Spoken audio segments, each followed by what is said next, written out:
Joining me now, managing editor Sabato's Crystal Ball, Kyle Kondick, founder and contributor, Cook Political Report, Charlie Kirk. These guys also dream about brokered conventions. Kyle, in our lifetime, it will never have happened.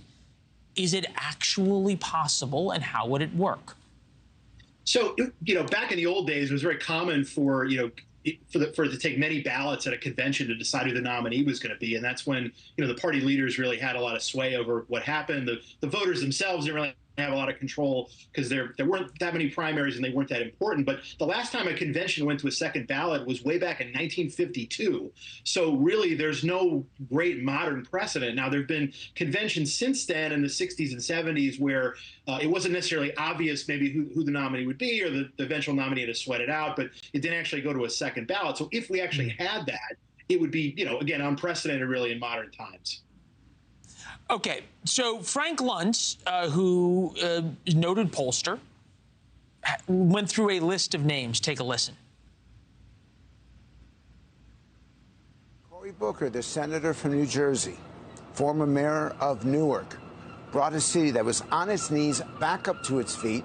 An amazing speaker, brings crowds, gets standing ovations wherever he goes. Wes Moore, the governor of Maryland, who has already handled a nationwide crisis, the bridge, the striking of the bridge, and understands what it is to get things done. And then Mitch Landrieu, the former mayor of New Orleans, when the city was going through the hell that it went through, once again brought the city to its feet. All three of them, we give Trump a tremendous run for their money because all three of them are great politicians. Okay, let's go through that real quick. Cory Booker ran for Senate, and it was a disastrous campaign. Wes Moore, a bridge collapse. That's not 9/11. Mitch Landrieu is the mayor of New Orleans that is turned into a complete hellhole, for lack of a better term. And Kamala Harris couldn't get not out of Iowa. She couldn't get to Iowa because she couldn't connect with voters. So, Charlie, how much of Joe Biden's advantage is there's not an obvious heir apparent? Well, first of all, I think there's very, very, very, very little chance that Biden can win a general election at this point. I mean, he was, I think, about a 1-3 going into the debate, and now it's 1-5, or if that. But the thing about it is, if this were a year ago, there's lots of people in the Democratic Party, including some of the people that Frank was talking about, that would be, worthy to look at. But at this time frame, and I'm not a huge Kamala Harris fan, but there's not, I'm not even sure that she would have opposition, because the thing is, it's too late.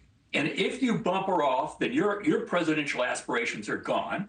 I think it's, that Biden will step out over the next week, the next 72 hours. And I think it's going to end up going to Harris without much of a fight. I mean, these other people are really good. And if this were a year ago, they'd be great to look at. But it's too late. There's no, it'd break too much glass. Charlie, you just said 72 hours. That takes us Saturday, Sunday, Monday night. We're marking the tape and booking you for Tuesday. Thanks for watching. Go to joinnn.com to find NewsNation on your television provider. And don't forget to click the red subscribe button below to get more of NewsNation's fact-driven, unbiased coverage.